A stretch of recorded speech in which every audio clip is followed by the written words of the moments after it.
Ladies and gentlemen, now it's Too Late with Alan Mosley. Yeah.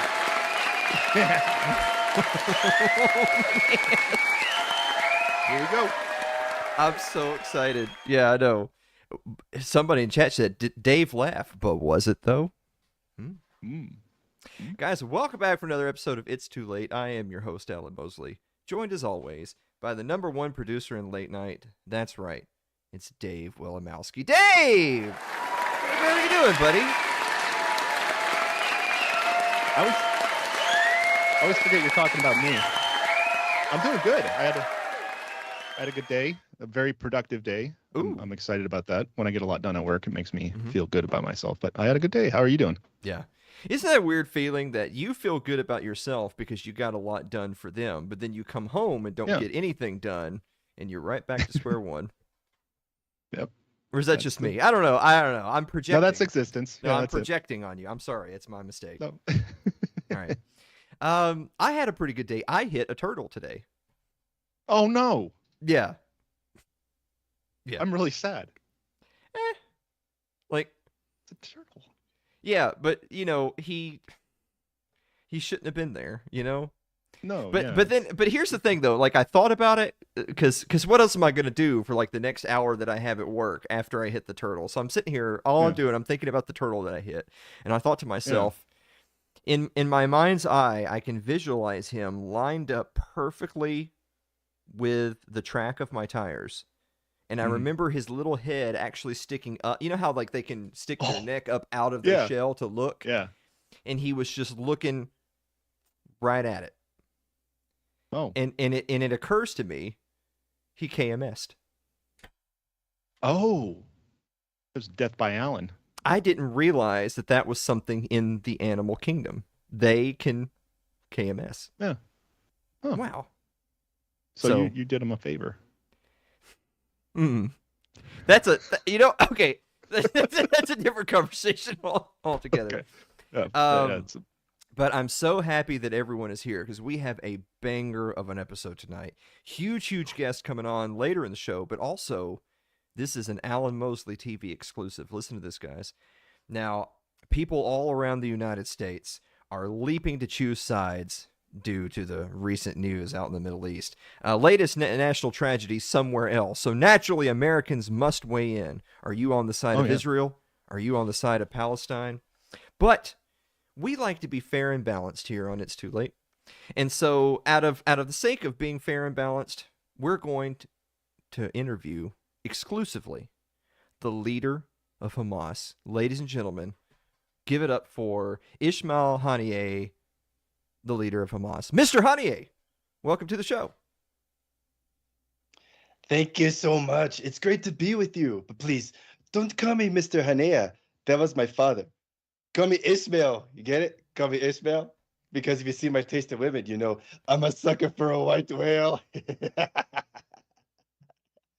Thank you so much. I want to get right to the question, Ismail, that everyone wants answered. Why did you do it? Why did you launch this attack on Israel? Oh, no. Hamas didn't do it. We would never do such a thing. Islam is the religion of pieces.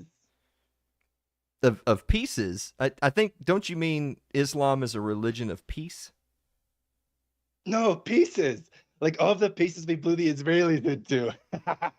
Oh. Seriously, folks, we aren't responsible. Oh no! I can't believe you just said that. All right, but just this very day, the government of Israel is quite sure that it was in fact you that is responsible for the attack over the weekend. In fact, Benjamin Netanyahu himself, the Prime Minister of Israel, said, and I quote, "We didn't start the war, but we're going to finish it." I mean, what do you have to say about that? Oh, such ugly threats for such an ugly man. I don't like that Benjamin Netanyahu one bit. We have a history, he and I. He took my girl one night and told her, "I'll show you what it's like to be with a clipped man." Very inappropriate. Very inappropriate. Oh no, he took your girl, Mr. Haniyeh. But wait a minute. Why did she go with him? Oh, it wasn't a surprise. You see, she always did like a little off the top. Okay. All right. I think that's enough, and frankly, that's enough from our audience as well. But listen, Ismail, we're out of time. But please, out of respect to you, just like all of our guests, tell the folks at home where they can go to find more of your content and support your endeavors. Yes. Thank you for asking. I direct everyone to our website where they can get updates and donate to our cause. That's www.cia.gov. Wow. Well, ladies and gentlemen, that was Ismail Haniyeh, the leader of Hamas. Dave, what do you think about that? Oh, that was neat. I can't believe you got him on the show and during the monologue too, not like as the main guest. You know, it was cool. A lot of people are going to judge us for that, but I got to say he was genuine. Yeah, he seemed like he's a straight real shooter, guy, real down to earth. Yeah. He's someone you could have a beer with. Yeah. Yeah. Crack some jokes. Well, as long as it's jokes and not juice. Guys, we have a fantastic show for you tonight. The great Pete Quinones of the Pete Quinones Show is going to be on later to talk about the recent news out of the Middle East. But we're going to be back with the meme of the week and the viewer mail right after this commercial break. Don't go away.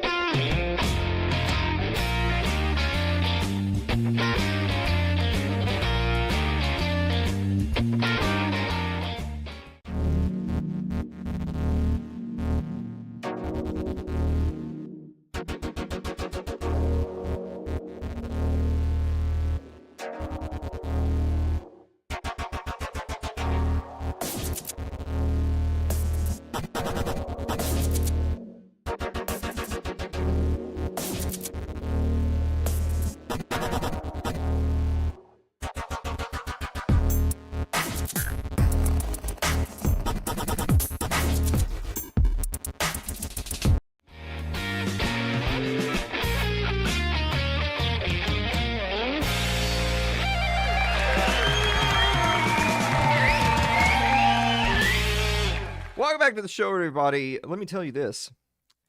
Beauty is its various forms. This isn't even in English. Listen to this. What? Beauty is its various forms appeals to you. What? I mean, I guess they are Asian, so it's not like I expect them to be perfect yeah. English, but Jesus Christ. Beauty is its various forms appeals to you. Okay. So there you are. That's your fortune for this evening. I'm gonna use that. Yeah, we forgot to talk about Fox and Sons Coffee at the.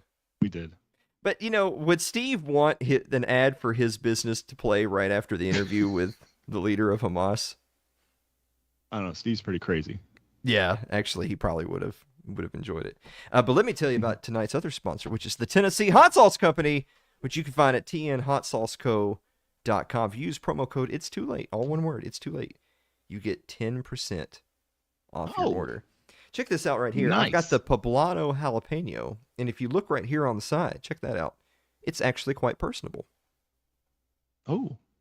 How about that? Oh. Yeah. I like that. Not every hot sauce experience has to result in you having like a nuclear reaction in the bathroom.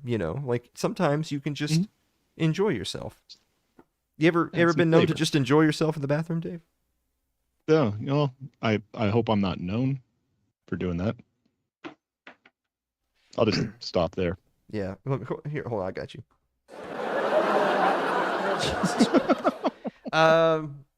Hey, Dave. Yes, Alan. What time is it? It's time for meme of the week. My horny ass can't join Hamas. Are they allowed to do that? That's a pretty clearly an AI picture, Dave. But if it's not, Oh. I mean, they were dressed at the appropriate garb. It's not like it's their fault. Everything was covered. Yeah. That's why they have to dress that way. Mm-hmm. That's why. But we do have an animated bonus meme. Check out the bonus meme. Just tell the truth. I won't get mad.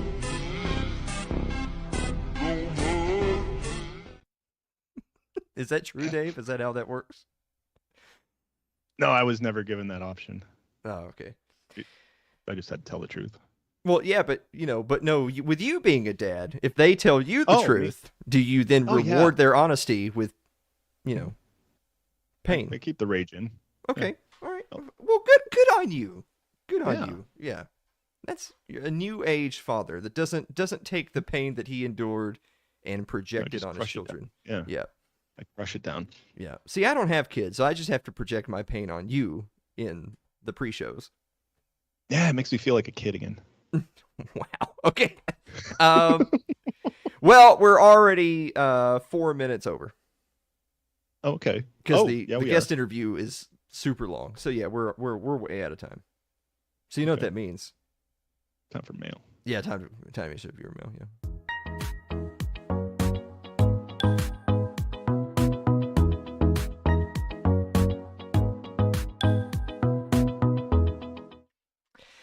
Really quick, we're only going to do a few, so if your viewer mail gets skipped, I'm really sorry, but we're way over time.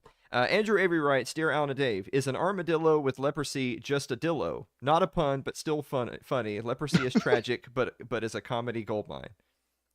Yeah. I feel like we learned something about Andrew tonight. Yeah. He's very...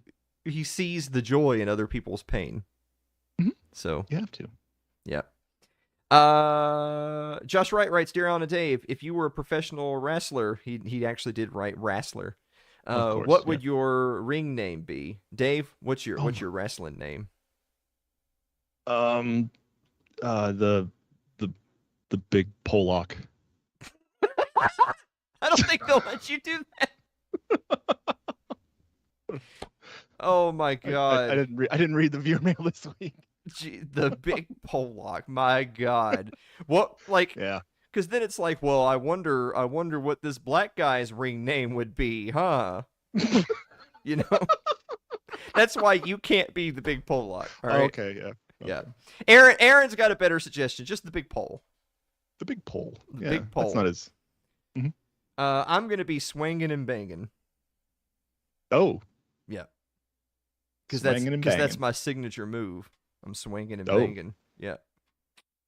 All right. Let's see. Tim Weissall writes, Dear Alan and Dave, have you ever cheated in a card game? Dave, you ever been known to cheat in a card game? No, I would never. No? No, I don't think I ever have. I wouldn't even know how. Okay. So it's not for a lack of want, it's for a lack of how. Yeah, if it was easy to do, I might. But okay. I don't know. Just lazy.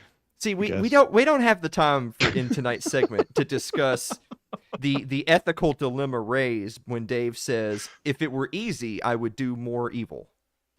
But since it's hard, I'm just too lazy to hurt you. That's what... All right, anyway. Yeah. I mean, I don't know. I feel like I summed that up pretty good. Fucking heathen. Yeah, that was... Yeah. Nailed it. Let's see. Ryan Seifert writes, Dear Alan and Dave, should we lay off the Jew jokes for a while? Boy, you don't want to tune into tonight's show. What do you think, Dave? Are you one of these people that feels like whenever there's a tragedy around something that it's not appropriate to make light of things? No, definitely have to make fun of everything, because usually the things that are dictated as tragic is by, the media, so you have to mock them.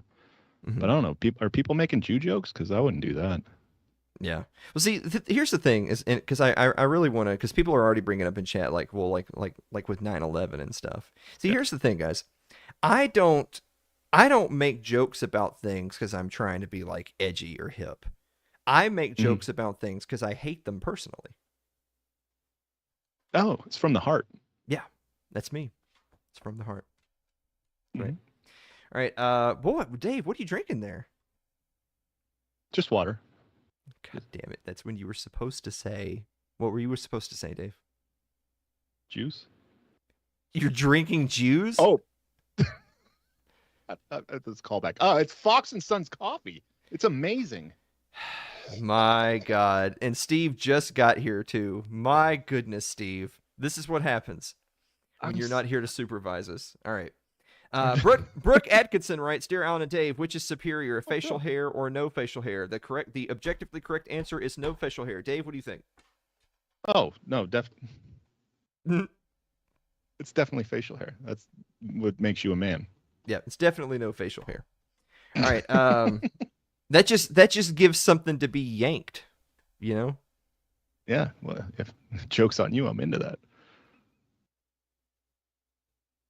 And finally this evening, Marilyn Wilimowski writes, Dear Alan and Dave, Dear Alan and Dave. Uh-oh. What's your favorite dipping sauce for chicken tenders / nuggets? Did you forget the dipping sauce, Dave? No, we had what we need. Usually, the whole family usually does barbecue or ranch. Ugh, what is my ranch favorite? Is gross. No, ranch is good with basically anything except ice cream. Ranch is gross. No. Ranch is gross, yes. Honey mustard, I think. Like a good honey mustard. I made my own. So I don't know. As I've gotten older, I've started to feel like dipping sauce is the same thing as steak sauce. That if what you're eating's any good, you don't need dipping sauce. Oh yeah, they weren't good. Oh well. I forgot to season it. I went real white on it. Hate to hear that, Mary. Turns out whatever shit you made wasn't any good. He said that, Dave. That's that's the other guy. I don't know why I'm pointing. I don't even know why I'm pointing to Dave's monitor because only I can see the monitor and y'all can't. But over there's Dave. Yeah. Over here. Hey, Dave. All right. Wait, hold on. Wait. Whatever happened to me being on the screen back there? Is that broken? We really couldn't figure it out because I don't have a live feed of you. I just have the show. So I could have the show, but then it would show me now. Well, it should show you now because you're on now. I know. But yeah, I don't know. Things disappear sometimes. Yeah, I don't know. It's really jank. We got to get a hell of a lot more sponsors and subscribers and Patreon supporters for the show for us to do any more bonus content. You know what I'm saying? Yeah. Get a solid producer in here. Yeah. Speaking of bonus content, we are now like 11 minutes over. Yeah, what are we doing? So, guys, buckle up. Because we are getting ready for a knockdown, drag-out interview with one Pete Quinones talking about Israel and Palestine right after this commercial break. Don't go away.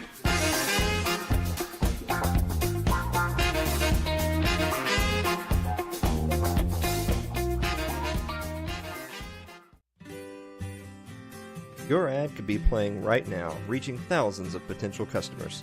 Sadly, it's not, but it could be. Find out how to be an advertised sponsor for It's Too Late with Alan Mosley. Email us at info@alanmosley.tv.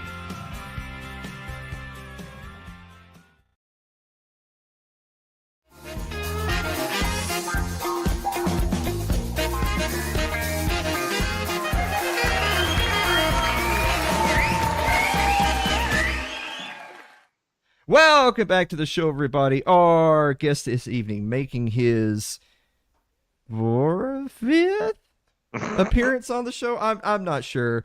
You may have heard this guy. He is the host of the Pete Quinones Show. That really gives away who the guest is before I announce who it is. Getting Liberty Right. You can find his show absolutely freaking everywhere. And by the way, back on the old show, on the Gold Standard, whenever we wanted to do an episode where we were going to talk about how all cops were bastards, we always said to ourselves, I wonder what Pete's up to. And now on the new show, when we're going to do an episode about, the Israeli and Palestinian crisis, we think to ourselves, I wonder what Pete's up to. Pete Quinones, welcome back to the show. How you doing? Yeah, I mean, I have opinions on this, so sure. No, you don't have any opinions on this. I've also changed my opinion on the police, but it's still completely negative, but from a completely different other direction. Well, that's just because there's just so much meat on that bone. That's what I know. That's what it is. Man, how you been doing? I always want to catch up with you to see how your life has been evolving as you've joined the objectively correct part of the country. Well, I mean, I've still being called a Nazi, still being called a fascist, and leaning into it as much as possible because it pisses people off. But having a good time. Moved out into the middle of nowhere. I'm on DSL internet right now, and surrounded by chickens and cattle, and enjoying myself, enjoying life. Do you remember when DSL was brand new and it was marginally better, but really the biggest difference was you didn't have to pray to the computer gods who would go deep deep brr, brr, when you were getting on the internet. That was basically the biggest change, but that was enough.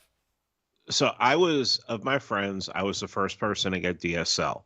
And I remember a friend of mine coming over, and I had Kazaa pulled up, if anybody remembers what Kazaa is. Mm-hmm. And I was downloading songs, and my friend looks at it and goes, your slowest download is 10 times faster than my slowest download.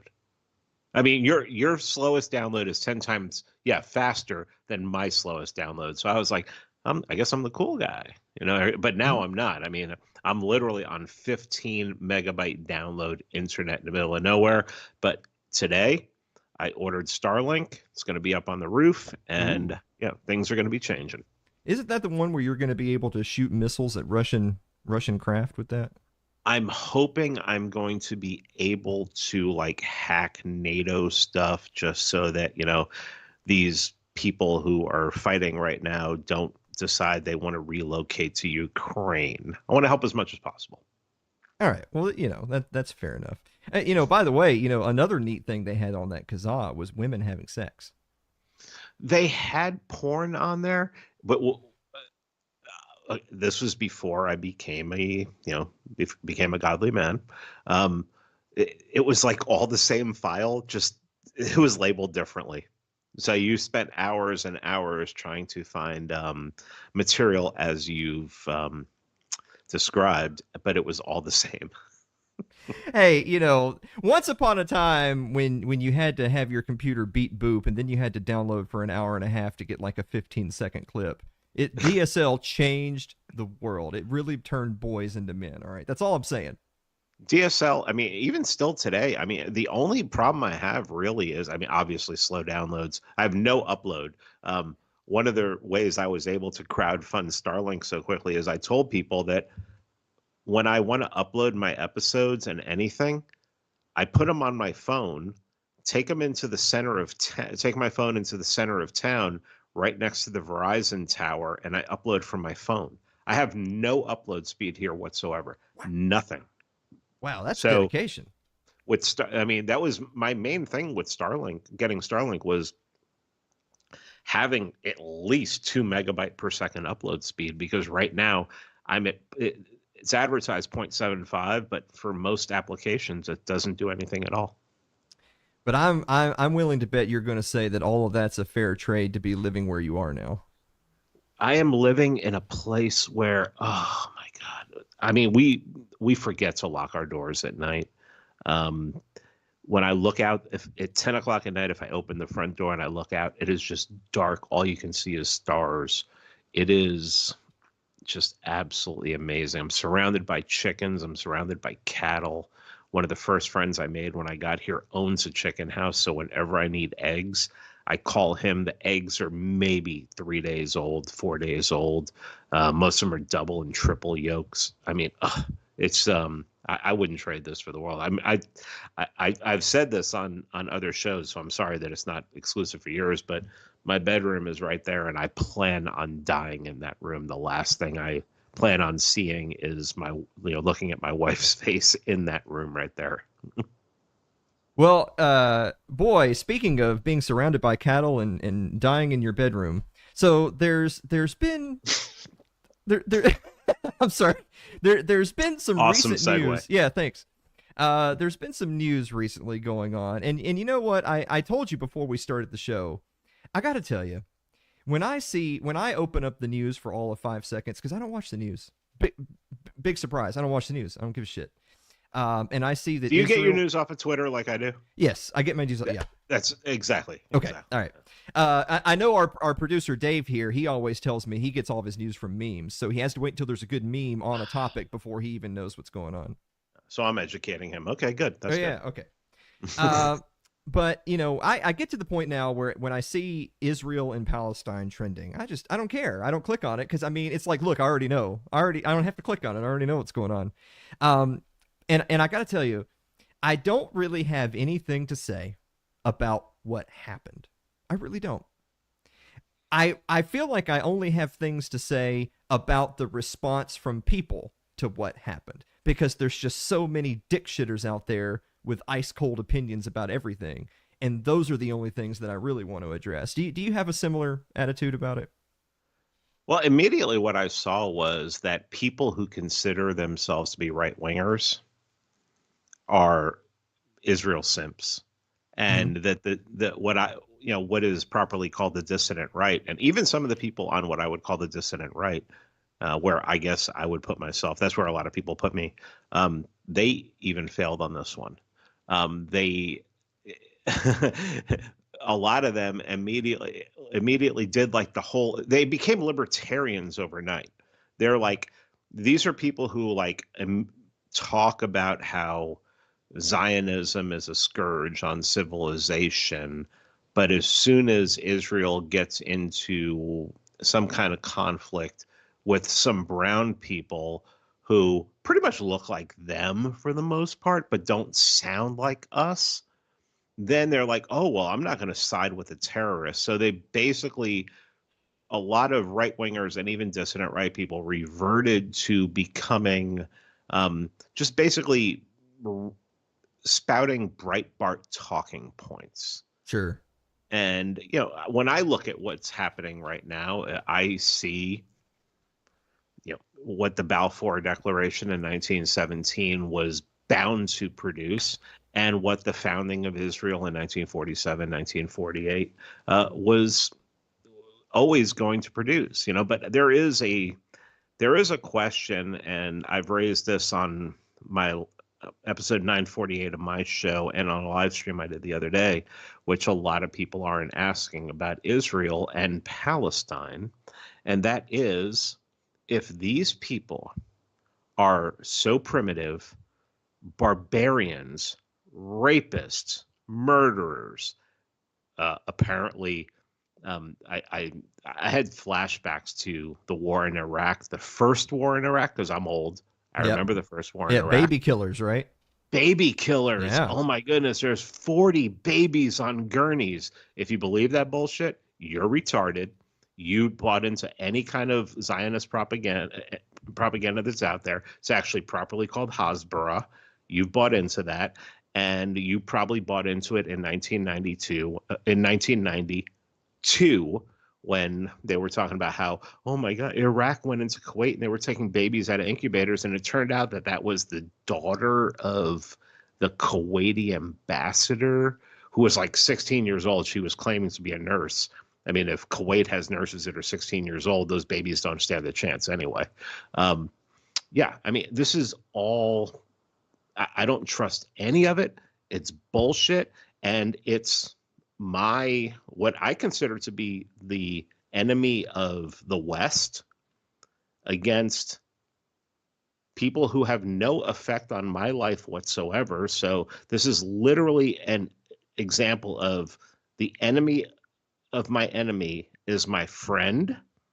And yeah, I don't care. I'm sorry. I take sides on this. Well, okay, so I know we're probably, apologize to everybody, we're probably going to jump around a lot, and that's why I copied my notes in both of our scenes tonight, because I feel like we might jump around a lot. But you already talked about kind of the right side of the political aisle, just going hook, line, and sinker. And I know a lot of people have tried to score those cheap points of, well, how can you be anti-funding Ukraine, but now all of a sudden you're pro funding Israel, you know, yada, yada, yada. And look, don't be wrong. Obviously they're making a point there. And in fact, I even had, I wanted to share this just because I saw this right before we were getting ready to go live. You know, our esteemed Republican Speaker of the House, McCarthy, is out, and a lot of people think Jim Jordan is the favorite to be the next guy in. So let's check out what this new paragon of freedom and limited government constitutionalism has to say. Rockets are raining down on Israeli towns right now. We need to immediately help replenish Israel's stockpile of Iron Dome missiles to protect more innocent civilians. Why? More innocent civilians from getting killed. Let's make sure Congress can unite and assure Israel has what it needs to destroy Hamas. It's just new boss, same as the old boss, isn't it? These are people who, when cities were on fire in 2020, did absolutely nothing to try to stop it.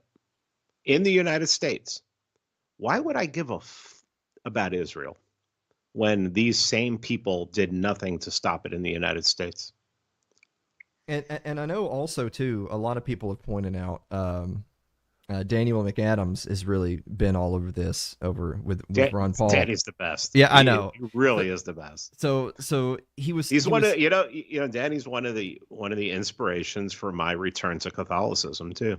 Well, there you go. So he was the one. He was retweeting RFK, Robert F. Kennedy Jr., and how he is just so in lockstep with the establishment in Zionism. He's the guy who right now. So this is the anti-establishment candidate who has "End the Forever Wars" in his profile, right? And this guy feels like he's being blackballed by the DNC. He wants to run as an independent. He thinks he's the guy to fix all of these woes. And yet he says exactly the same things.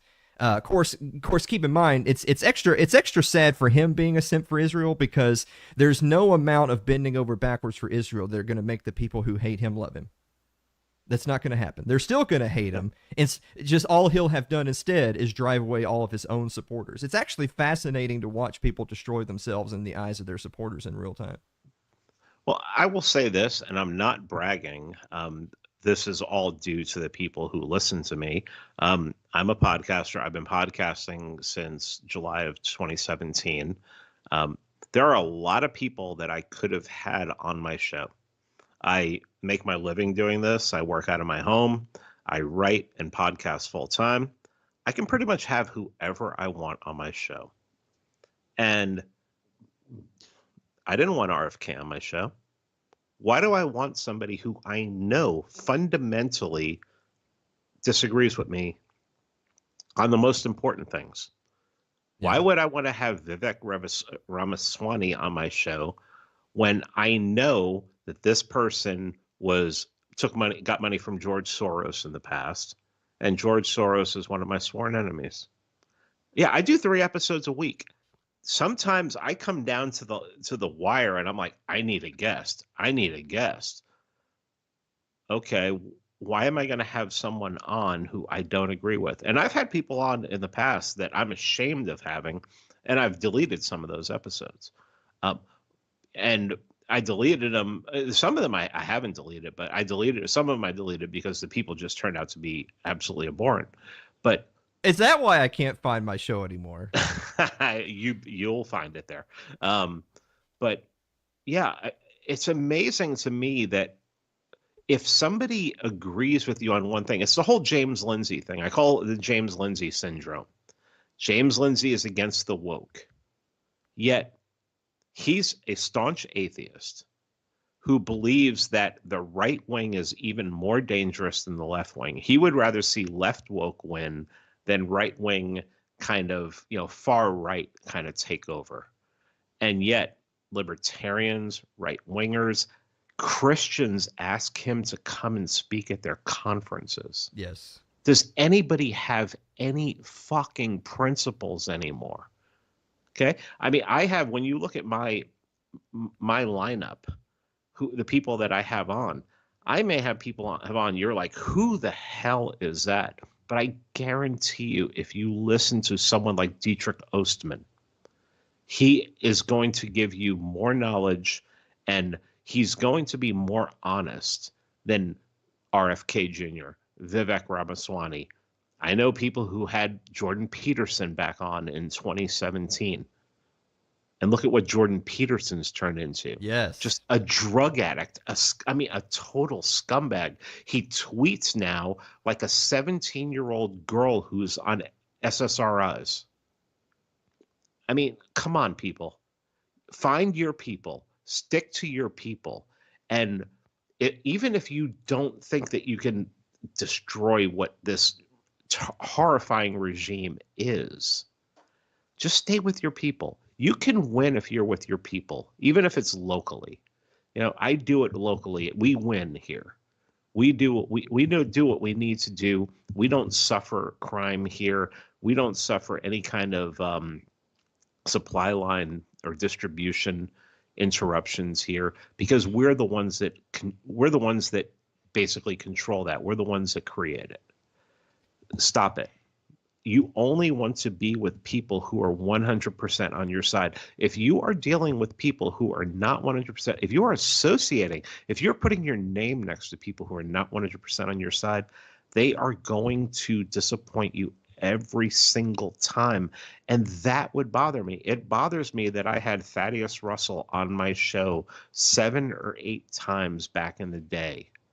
And it turns out that this is a guy who ended up on Tucker Carlson with some New York professor from the SUNY system in New York State, talking about taking the age of consent down to 0.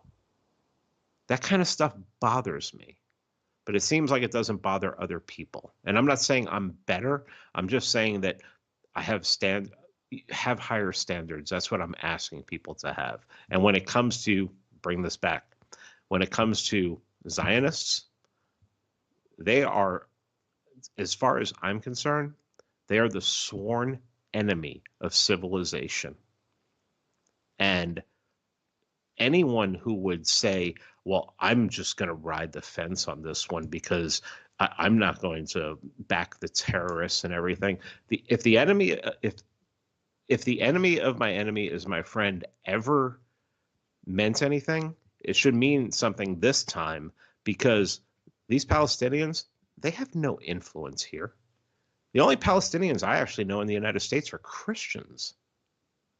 So, you know, I'm just floored by all this. I'm disappointed. I don't think that the United States even has a right wing. I think the right wing is what Ron Paul uses a term when it comes to people who actually want liberty, remnant. I would say the right wing in this country is actually a remnant, and I proudly consider myself a part of that.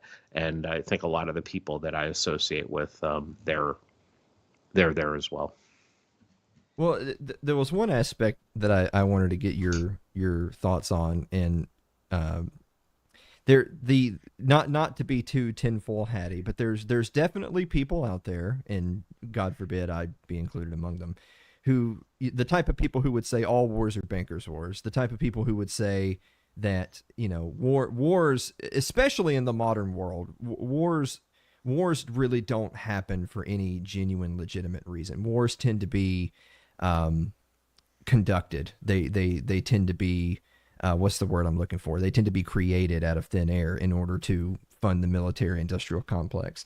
And for that person, like say you have Joe Bob here and he's a conspiracy theorist and he thinks, oh, well, they're fighting against funding Ukraine. That war is going to come to an end soon. This is just them starting a new war so that Raytheon stock can keep going ever upward. The mainstream would have you believe that's nuts. But then when you hear reports that come out today of that, Congress is already working on an aid package for Israel, a new aid package for Israel. Good luck. Won't they have problems getting that through without a speaker? Well, that being neither here nor there, but the point being is that they're trying to tie Ukraine funding to the bill for Israel funding to try to silence those holdouts who are against the Ukraine funding by playing the Israel cards. Like, well, I know all of you random conservatives want to fund Israel. Well, you're going to have to fund Ukraine in order to do it. That I feel like that sort of activity domestically is certainly not allaying the fears of the conspiracy theorists who all think it's a big fucking game. Well, and there are things in this that I've seen are obviously psyops. An event can be real and have psyops amongst it. I mean, 40 babies have been taken out on gurneys. They're going from house to house. I mean, all of this stuff. I don't even believe the whole rave thing. Oh, 215 people who were at the rave. I don't believe that at all. I mean, I'm sorry, I just don't. But what I do look at is, even if this is a banker's war, and I mean, I agree. I agree that most, if you look at the weapons that are being used, I'm sure not all the weapons on the Israeli side are Galils. I'm sure that some of them are going to be American weapons. I've heard rumors that the weapons on the Hamas side may have come from Ukraine, which means they came from the United States, which I think is hilarious, because it would be American weapons going against Israelis, and that's just hilarious to me. And I'm sorry, I just don't. Why would you want to fucking live in a country that is on stolen land, and that the Israelis keep these people there? I mean, that's another thing, is why would the Israelis keep these people there? They call them they're a sworn enemy. They're savages. They're monsters.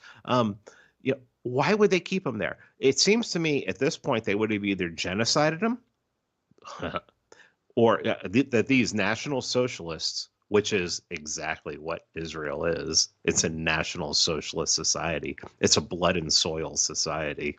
That they would have either genocided them or moved them out, made some kind of plan, just like the National Socialists in Germany made the Havara plan to try to get all of the Jews to leave Germany and go to Palestine and to restart Israel. Eichmann was a part of that, spoke perfect Hebrew, was a Philo-Semite, which really doesn't beg a lot of questions, but raises a lot of questions about why they went and seeked him out and brought him to Jerusalem to try him in 1960 for crimes in World War II. Why did they bring him to Israel? And why did they bring someone who was so friendly to the Israelis? And why did they keep him in a glass cage during it, where they would shut off the sound whenever they wanted? Like, he may have said, "I like you people. Why are you doing this? I tried to help you." Oh, okay. So where was I? Sometimes I just Sometimes I like to spew out facts that most people don't even realize. Well, I actually, we got to take a quick commercial break, but I want to put a pin in that, because when we come back from the break, I want to talk a little bit more about the Palestinians being kept in the open air prison that they're in and why that might be. Guys, we're going to take a quick commercial break, and we will be back with absolutely no incendiary material featuring Pete Quinones right after this break. Don't go away.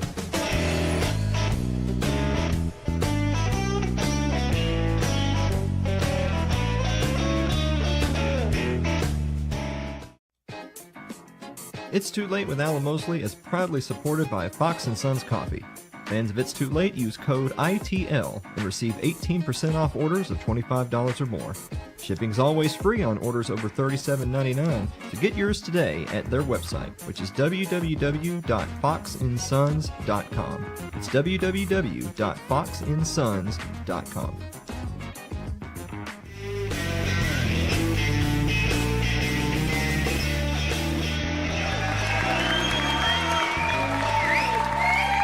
Welcome back to the show, everybody. We are still joined with my friend Pete Quinones. Pete, you mentioned there in the commercial, so you enjoy some Fox & Sons coffee, do you? Oh, I mean, that's all I've been drinking every morning now for a few months. Steven sends me coffee all the time. I like the Den blend.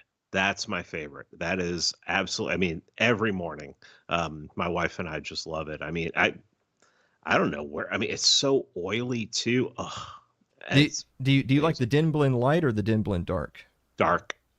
Now, see, that's really interesting, because I have the light right here, and I'm under the understanding that Den Blend Lights are smarter than Den Blend Darks. Well, considering I'm 5% dark, yeah, I mean, you gotta. Still have the high IQ. It didn't affect me at all. All right, fair enough. There's only so many lines Pete is willing to cross on one episode. All right, so to get back to what we were talking about a second ago, so one of the things, because again, the only things that really bother me are the responses that you see from people. It's not really what happened, it's the response to what happened. And one of the things that always kills me are all of these token talking points. These are the Ben Shapiro certified talking points of, look, if innocent civilians die, they're not innocent civilians because they support Hamas. Look, they were given a warning. We told them 48 hours in advance, you got to get out of town. So if they're still there, then they're just going to be gleefully meeting Allah. Look, they can leave anytime they want. They can leave Gaza, and they just refuse not to. So first of all, it's all bullshit. And second of all, what do you mean leave? They keep them there. It's such a weird dichotomy of saying, look, they can leave anytime they want to, except for if they try to cross this fence, we'll blow their goddamn brains out. Well, and they're in an open air, what's been called an open air concentration camp. And that's not people on the outside who have called it that. Israelis, Jews have called it that. People who live there. They call it an open air concentration camp. Where are they going to go? I mean, if I was giving here, oh, you have 48 hours to get out. Well, fuck me. How? What? Where am I going to go? Where are they going to go? I mean, they live in a prison, so they say, here's another thing to the PSYOP. Oh, Hamas just fired 5,000 rockets into Jerusalem. How did they get 5,000 rockets into a prison? Yeah, absolutely. It must have been the Russians, I think. Well, it's the Iranians, obviously, because you sent the Iranians $6 billion 2 weeks ago, and all of a sudden in 6 weeks they were able to acquire 5,000 rockets and ship them into Hamas. Well, I mean, am I? Is there something? Am I fucked up? yeah, no, I definitely understand the feeling. It's speaking of that, since we haven't really mentioned Hamas explicitly, I want to read you a quote really quick and get your sure, because I'm willing to bet you've probably read this quote already. Did I write it? No, trust me, you don't want to be the person who this is attributed to. Okay. Anyone who wants to thwart the establishment of a Palestinian state has to support bolstering Hamas and transferring money to Hamas. This is part of our strategy to isolate the Palestinians in Gaza from the Palestinians in the West Bank. Support bolstering Hamas and transfer money to Hamas. That's their strategy. That's Benjamin Netanyahu, March 2019. Yeah. Who created Hamas? Wow. I'm asking this question to people because I'm sure most people don't realize that Israel, the Jews, created Hamas as a hedge against the PLO. It's their golem. They created this. They get to deal with it. Yeah. And I mean, that's why when I see what's happening and it's like, okay, you went into a land in 1947 that wasn't yours. You claim that it's biblically yours. You have no proof that any of these people are descendants of the people from 2,000 years ago who are from Judea, who were the Jews. I mean, you can only make the claim that you're one of them. The DNA, even the DNA places, I've done DNA through 23andMe and Ancestry.com. What they say is people who have told us that they're from this section of the world, your DNA matches up with them. So most of my life, I thought I was like 25% Ashkenazi Jew. I took the DNA thing and they're like, no, you're 1%. Okay, well, I could have been one of those people who was like, well, I'm 25% Ashkenazi, so, if you take my DNA and anyone else who does this test, just match it up with mine, and now you're automatically a Jew. So the DNA tests are all bullshit. Yeah, I mean, you're talking about a people who went in 1947 and just basically said, we're Jews, this is our land, God promised it to us. It's a very openly atheist society, so it's total bullshit. And they displaced the people who are already there. There's this whole lie. There's even a song, a land without people for a people without a land. It's a lie. It's a lie. I mean, there were people on there. There were people who lived on there, who had been living on there for generations upon generations, and they displaced them. And they eventually ended up putting them into, basically prisons. And I'm supposed to feel bad for this people. I mean, Israel Shahak, who was a Jewish scholar in the 20th century, said when you really examine Zionism, it really makes the Nazis look like pussies when it comes to blood and soil. It's like Nazism was a pussy version of Zionism. Well, one of the things too, because there's still so much I want to touch on, and we have like 2 minutes left, is so we're probably going to go over. Is the concept of, because whether people label themselves as libertarians or not these days, I try to not speak in broad generalized terms unless it's for the sake of humor. That makes it worth it. Yes. That makes it worth it. But there's still the people that say, well, look, you can say that Hamas is responsible for this attack, but the Palestinians and Hamas are the same thing. We're not, because you hurt us, we're not going to differentiate between the generic family living in an apartment and a terrorist organization. They're all the same. It kind of harkens back to that same thing of, look, you had a chance to leave. You had a chance to not support them. Now you're going to be a human shield for Hamas. You support these terrorists. And our mutual great friend, Tom Woods, had this to say on the matter. My government has spread misery and destruction all over the world, but since my fellow citizens and I haven't been able to overthrow it, I guess we should probably all be bombed and bulldozed. Same energy, right? Well, I mean, Scott Horton talks about this in Fool's Errand: Time to End the War in Afghanistan. He details the war crimes that the United States soldiers committed in Afghanistan. Should we be held responsible for somebody who was going around cutting people's ears off and keeping them in a pouch? Yeah. Should we be responsible for mass rapes by American soldiers?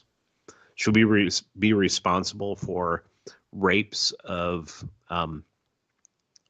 young boys who were done in front of their mothers to try to get them to speak by male American soldiers? No, I don't think so. So when I look at Gaza, you have Hamas and you have a bunch of people who are trying to just live their lives in peace. I think I've heard anywhere from 6 to 15% of Gaza is Christian. I guarantee you those Christians don't want anything to do with this. They just want to live their lives and keep going to their liturgy on Sunday.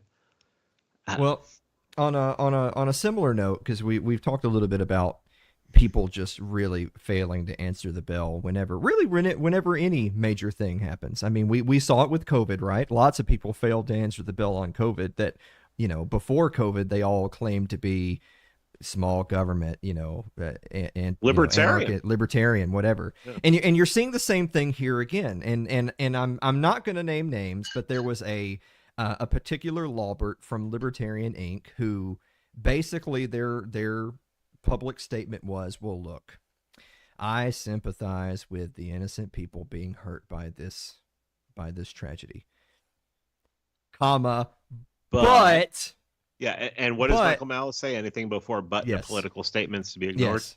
Yeah. But the Palestinians, again, he's not differentiating between the Palestinians and Hamas, but we'll even let that go for this moment. But the Palestinians have committed atrocities. They killed innocent people, and that's not the appropriate way for them to handle their situation. Therefore, I support Israel in whatever response they have against Gaza. You want to talk about another great guy? My good friend Kyle Anzalone. I love Kyle. Oh, Kyle's great, yeah. Kyle only had this to say in response to Mr. Libertarian Inc. He simply said, "Please list for me all the acceptable ways for Palestinians to defend themselves." These are the strongly worded letter Republicans and libertarians, right? Yeah. Well, what I would ask that libertarian is, if violence happening and being committed is a no-go, and it's all right for the government, the state, to go in and stop it by any means necessary, is it okay for the federal government to go into the south side of Chicago and stop the crime there? Camden, New Jersey, South Bronx. Sure. Yeah. Is it okay for that? Oh, no, it's only these terrorists. Do you not think that these black people, these, whomever these people are in the south side of Chicago who are causing all of these problems, are they not terrorists? They're shooting, 70 people over a weekend? 20 people die. This is on our land, not even this land over there that everybody seems to think that, my favorite trope is that Israel, if Israel didn't exist, the Middle East, the whole world would just go to crap. It's like a socialist country. They're not a democracy. It's the only democracy in the Middle East. They're not a democracy. They're a socialist country. They're a ethno-state. You can really only have any real standing there if you take a blood test and prove that you're a Jew. Should we start doing that here? Should we? I mean, why is it okay over there? Why does Israel have borders and we don't? And it was so nice to see Israel's borders shattered. I'm you.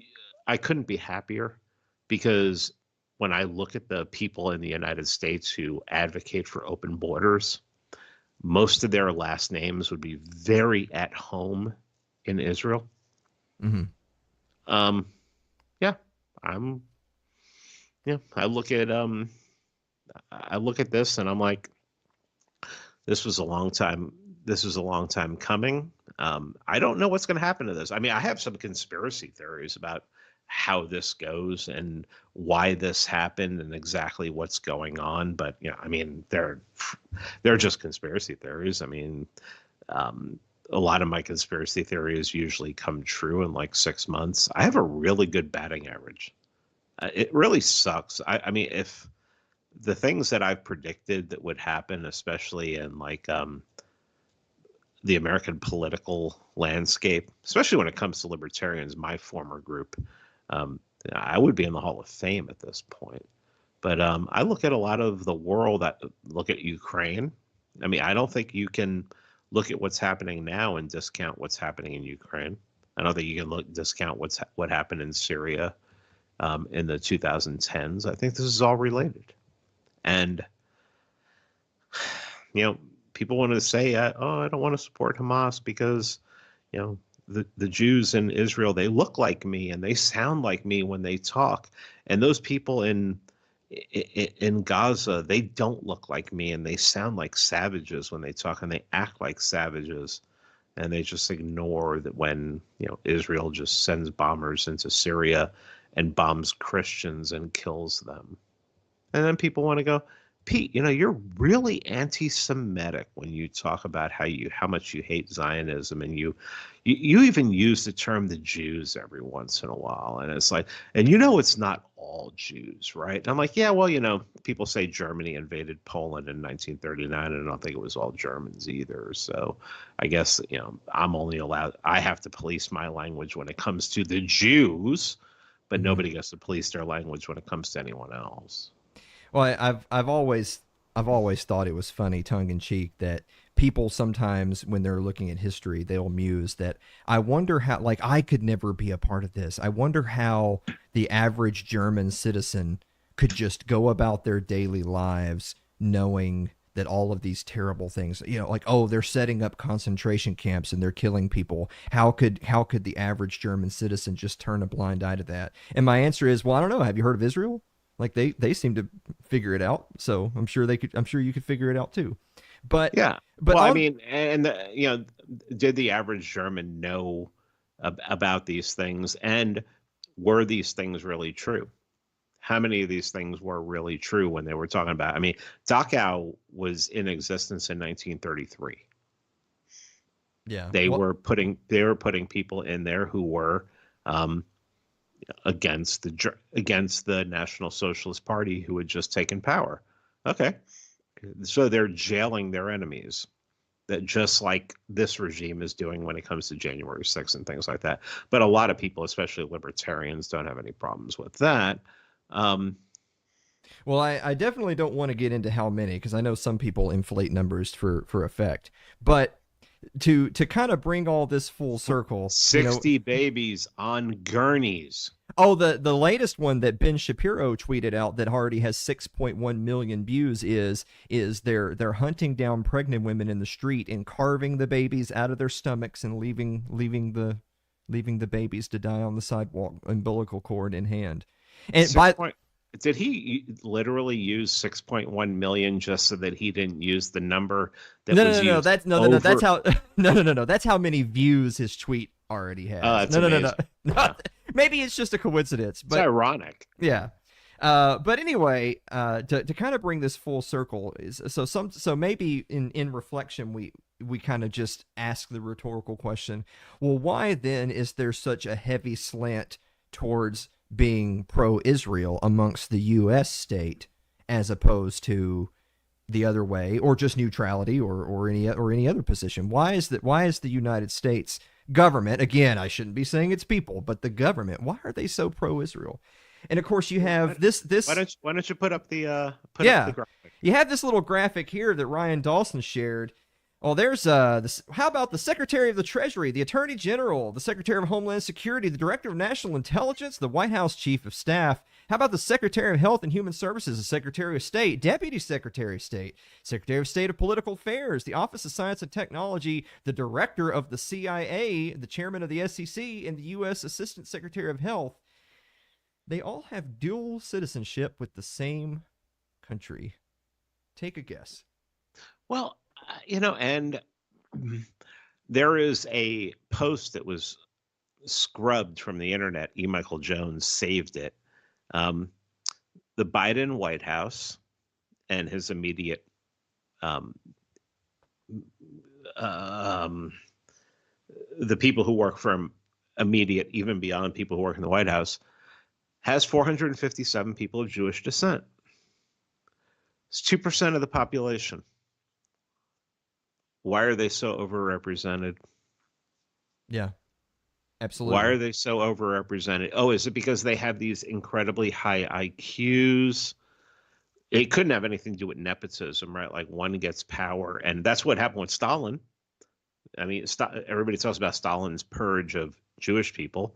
Oh, why did he purge them? Because he would find out that one would get power, and then they would give power to another, and they would give power to another, and all of a sudden he's surrounded by people of Jewish descent. And what they're doing is they're trying to undermine him. And of course, Stalin was a maniac. And so what did he do? He would send them, sent a bunch to the Spanish Civil War, actually. But when they came back from the Spanish Civil War, what did he do? He executed them. I'm not saying that, I mean, I don't want that.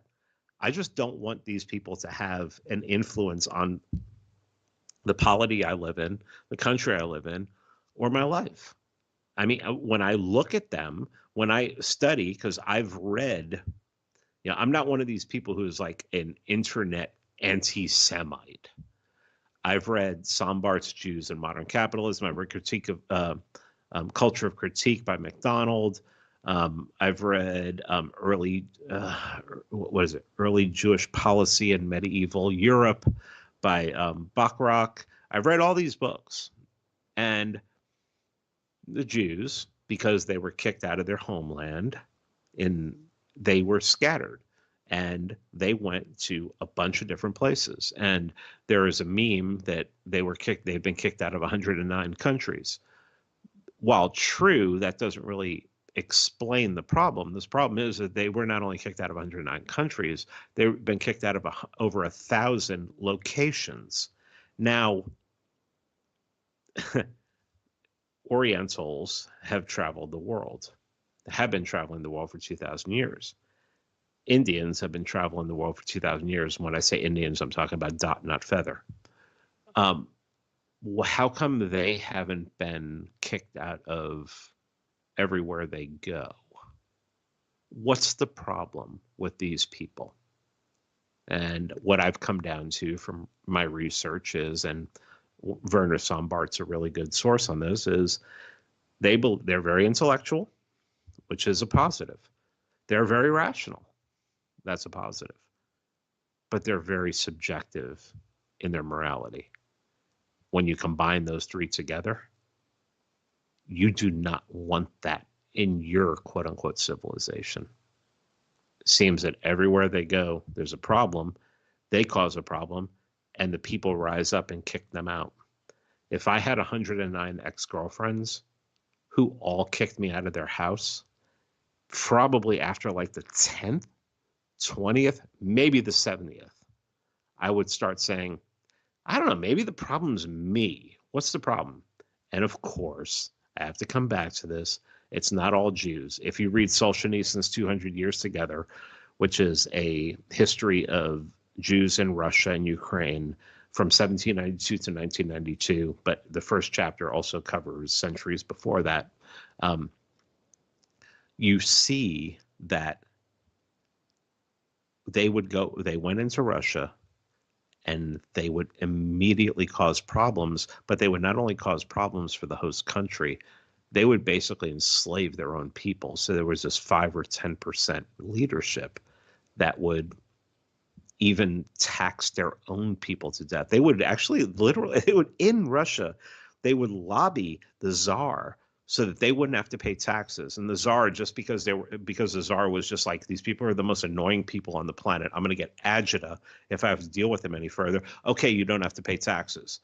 Why were they lobbying, oh, we don't want to pay taxes? So that they could tax their own people in their own communities, and they would tax them out the ass. I'm just looking at history, and I'm not looking at the deli Jew, the person who's, goes to work every day and wants to go home and just watch reruns of Friends, as awful as I think that is.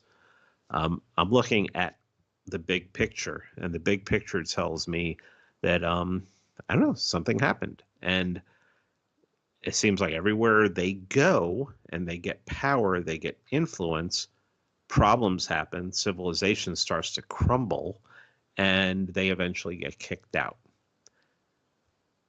And my conspiracy theory is that it would be really fucking ironic if Israel, as it is termed today, was country number 110.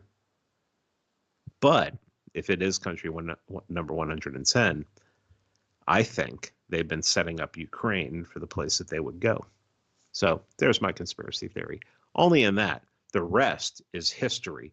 And that history of what they did in Europe, what they've done in Russia over the last 2,000 years, that's not up for discussion. That's 100% true. And if I need to be called an anti-Semite because of that, I'll deal with it.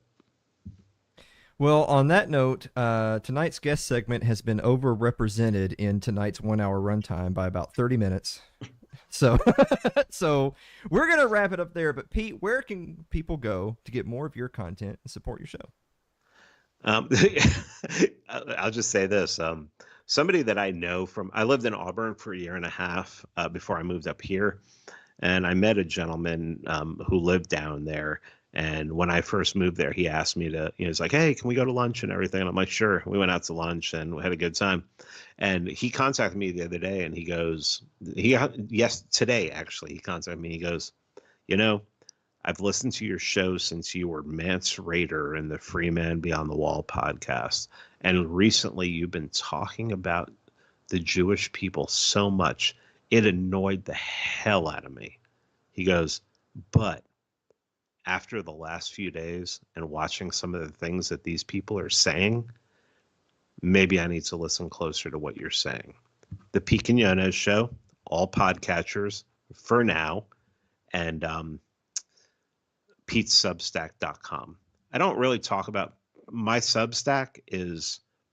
I try to be as white pilling and try to be as positive as possible on my Substack that I can. Every once in a while, I'll throw a black pill in there and be like, I don't know how we're going to get past this, but I try to provide answers. I try to talk about what I'm doing, moving out to the middle of nowhere where none of this, where very little of this affects you, and where you can actually build up a support system and everything. But the podcast is where you're going to hear more of what we talked about today. Well, on that note, we're going to do the same thing. We're going to leave people with a great big white pill to end tonight's show. And the white pill is going to be you succeeding in the bonus round. Are you ready? Yes, let's do it. All right. I want you to visualize this. So, you know how when you go to Olive Garden, they bring out that big, huge bowl of salad and then, imagine, you got your greens in there and maybe you've got some peppers and onions and, maybe you got some bacon bits, so you got some protein in there. You got your croutons, so you got some carbs. And, they pulled out that little cheese grater and say when, and there they are. They're just grating the cheese. But you're a man, so you make them grate the whole block. They're going to earn their minimum wage. And so there you go. Now you've got your great big bowl of salad with all the ingredients. And so the question is, are nachos a salad?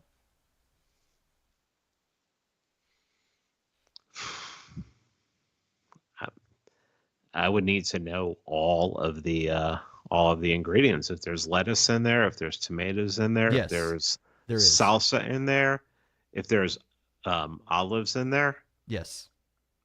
I mean, I had a salad for lunch today, and I put nachos in it. Fuck yeah, nachos are a salad. That is correct. Nachos are indeed a salad. Pete's a veteran, all right? He's not going to come on here and get stumped by a no-nonsense question like that. Of course, some loser like Tom Woods wouldn't get it right, but Pete Quinones, he aces it. Pete, thanks so much for being back on the show, buddy. Thank you, Alan. Appreciate it. Guys, we're going to be back to wrap up the show right after this commercial break. Don't go away.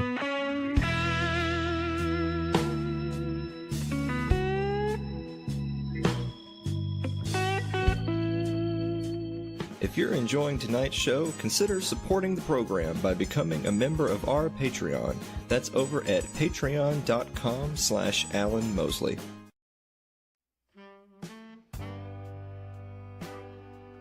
Like our Facebook page. It's facebook.com/Alan Mosley TV.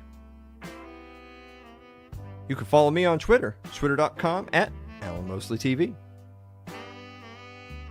Subscribe to our YouTube page.